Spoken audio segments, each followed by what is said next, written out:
चाहूंगी, आप तो अमेठी से चुनाव लड़ रही हैं, आपके विपक्ष में खड़ा कौन हो रहा है? वो आपको अपने फेवरेट पॉलिटिशियन से पूछना पड़ेगा नाविका जी, उसका जवाब मेरे पास नहीं है। लेकिन ऐसा क्या किया है आपने? लेकिन ये ना कहें कि अमेठी में कहर ढाने वाले सिर्फ हिंदी भाषी हैं, कुछ मृदुभाषी अंग्रेजी में भी वार्ता करते हैं। लेकिन हाँ, फर्क ये है कि जब चुनाव का समय आता है, रिजल्ट की घोषणा होती है, तो कुदरत का ये शायद पॉलिटिकल नियम बन चुका है कि उन पर कहर ढलता है। मैं कभी भी शब्दों में आपसे जीत नहीं सकती। मैं समझती हूं कि पता नहीं आप पॉलिटिशियन बेटर हैं या जर्नलिस्ट बेटर होती, क्योंकि शब्दों का जो प्रयोग आप करती हैं और जिस तरह से शब्दों में जवाब देती हैं, कई बार चारों खाने चित हो जाते हैं पूछने वालों के। तो मैं पूछूंगी फिर भी आपसे, कोशिश करूंगी कि अब तक कांग्रेस पार्टी ने ना अमेठी में ना रायबरेली में कोई भी उम्मीदवार तय किया है। आप क्या कहेंगी? चिंतन कर रहे हैं, मंथन कर रहे हैं, या लास्ट मिनट में सरप्राइज स्मृति ईरानी के खिलाफ राहुल गांधी आ ही जाएंगे? देखिए, चिंता है इसलिए शायद चिंतन कर रहे हैं, और चिंता का कारण ये है कि साल 2019 में पहली बार भारत के राजनीतिक इतिहास में कांग्रेस के वर्तमान के तब के अध्यक्ष अपनी सीट से हारे। लेकिन उस वक्त कांग्रेस अकेले चुनाव नहीं लड़ी थी, समाजवादी पार्टी और बसपा के समर्थन से लड़ी थी। तो आज जिसे आप इंडिया अलायंस कहते हैं, उसको अमेठी में भारतीय जनता पार्टी ने एक तरफा हराया साल 2019 में। उनकी चिंता का दूसरा कारण यह है कि साल 2022 में, अगर आपको याद हो, तो गांधी परिवार के पास ही उत्तर प्रदेश में विजयश्री का आशीर्वाद दिलवाने की जिम्मेदारी थी। तब अमेठी में भाई बहन का जोड़ा आया था कि अमेठी में भारतीय जनता पार्टी को उन्हें परास्त करना है। 5 विधानसभा क्षेत्रों में से 4 विधानसभा में कांग्रेस की तब जमानत जब्त हुई थी। जिस कांग्रेस पार्टी को साल 2019 में 4,30,000 से ज्यादा वोट मिला था, वो कांग्रेस पार्टी 2022 में 1,30,000 के आसपास अपनी वोट में सिमट कर रह गई थी। चिंता है, इसलिए चिंतन कर रहे हैं। चिंतन का कारण एक ये भी कि हाल फिलहाल में किसी ने जय घोष कर दिया कि एक यात्रा लेकर आप अमेठी से गुजरें तो लोगों की भीड़ उमड़ पड़ेगी। फसाना कुछ ऐसा है कि न सिर्फ पूर्व अध्यक्ष आए, बल्कि वर्तमान अध्यक्ष भी आए। उनका कम्युनिकेशंस का पूरा एक कुनबा आया।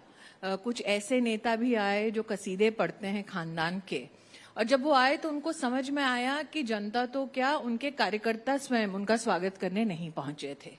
हाल ये हो गया कि जब यात्रा लेकर आए तो उन्हें जाकर जनपद के बाहर टोल नाके पर कार्यक्रम करना पड़ा, वहां पर भी कोई नहीं आया। हाल ऐसा कि अगर आप उनका घोषित कार्यक्रम देख लें तो वो कांग्रेस के अमेठी के जो कार्यालय में भी रुकना अपने आप को मुनासिब उन्होंने नहीं समझा, और जो वो पूरा भूगोल जानता है, सुल्तानपुर से रायबरेली के लिए उन्होंने हेलीकॉप्टर लिया। तो शायद ही एकमात्र यात्रा का एक छंद था जिसमें उन्होंने धरती पर पग नहीं धरे, जिस धरती को वो अपनी 50 साल की विरासत मानते थे। और अगर किसी को ये खुशफहमी है कि लास्ट मिनट में कैंडिडेट अनाउंस कर देंगे और मैं बहुत चक्की रह जाऊंगी, तो इससे ज्यादा कोई जुवेलाइन पॉलिटिकल पोजीशन हो नहीं सकता, क्योंकि हम जानते हैं अंततोगत्वा कोई तो लड़ने आएगा ही। अब उनकी क्या प्रायोरिटी है, उन्होंने वायनाड से अपने कैंडिडेचर को डिक्लेयर करके अमेठी को बता दिया है कि अमेठी उनकी सेकेंड चॉइस है, फर्स्ट चॉइस है ही नहीं। दूसरा, अगर वो लड़ने आते भी हैं तो क्या वो अकेले लड़ने में सक्षम हैं? तो जो नेता अकेले से मतलब बिना अखिलेश, बिना मायावती, अपने दम पर, जहां 50 साल से उनकी एक हुकूमत रही है, जहां पर उनका नाम है, रुतबा है, शोहरत है, क्या वहां आज गांधी खानदान का कोई भी व्यक्ति अकेले अपनी पार्टी के सिंबल पर लड़ने की क्षमता रखता है या रखती है? तो जिसे खुद सहारे की जरूरत है चुनाव लड़ने के लिए, वो दूसरों का सहारा क्या खाक बनेंगे? स्मृति ईरानी जी, आपने एक ही वाक्य में और शब्दों पे अगर मैं गौर करूं तो आपने कहा रखता है या रखती है।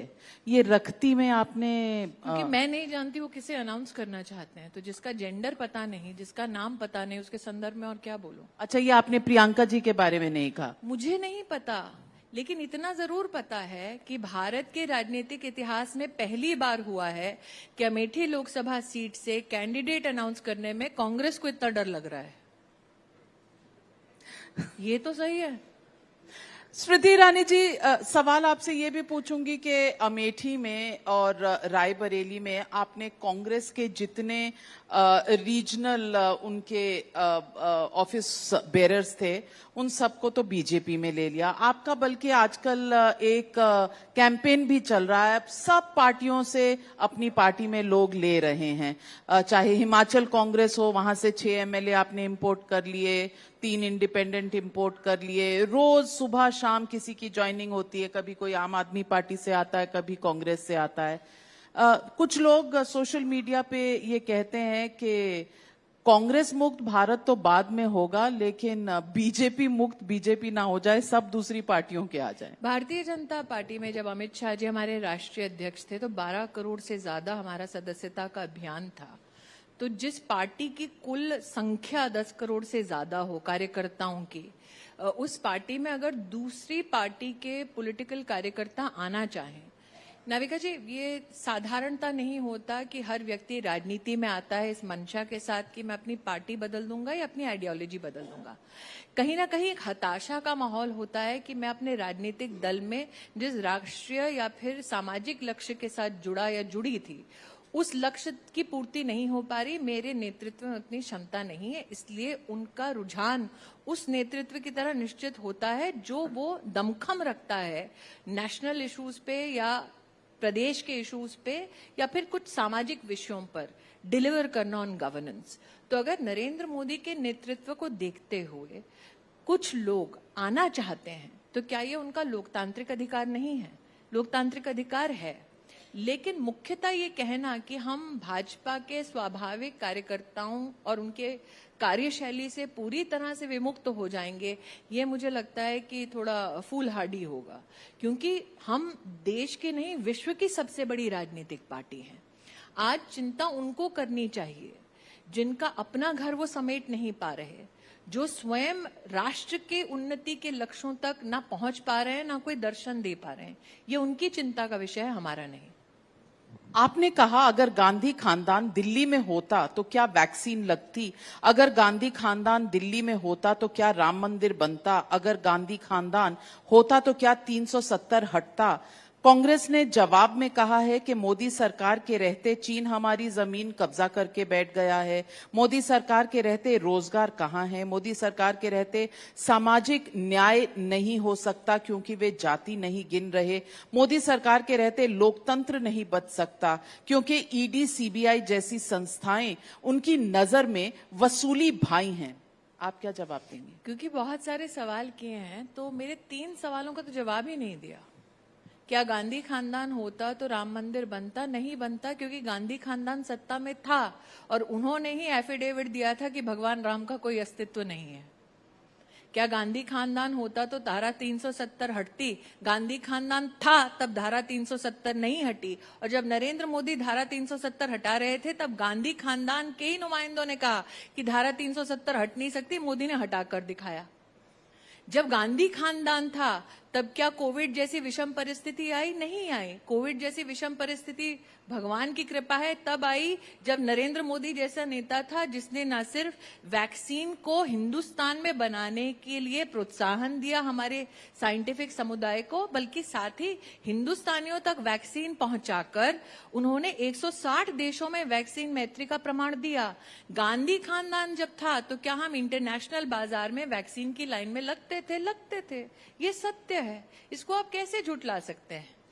तो जो और जहां तक गांधी खानदान और उनके नुमाइंदों के प्रश्नों की झड़ी का सवाल है, आप खाएं पैसा और आपके खिलाफ कार्रवाई ना हो, क्या ये संभव है? आप आज कहते हैं ईडी इस्तेमाल की जाती है। हाल फिलहाल में ईडी का एक एक्शन आपने देखा है।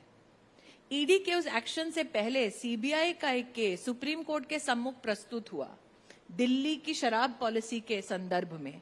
सुप्रीम कोर्ट ने अपनी ऑब्जर्वेशन में राष्ट्रीय स्तर पर पूरे देश को बतलाया कि 338 crore 338 crore rupees of scam has happened. This is Supreme Court's observation with regards to the liquor scam when the Manish Sisodia versus CBI case was referred to for bail.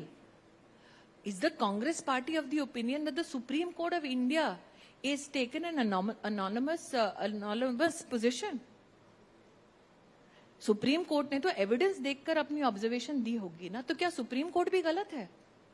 तो अब केजरीवाल चुनाव के पहले जेल में है तो उनका कहना है पॉलिटिकल वेंडेटा है। मैं आप ही के चैनल के संदर्भ में बात कर रही हूँ। आपकी चैनल में आपने रिपोर्ट किया शीश महल के बारे में, और तो किसी ने रिपोर्ट नहीं किया।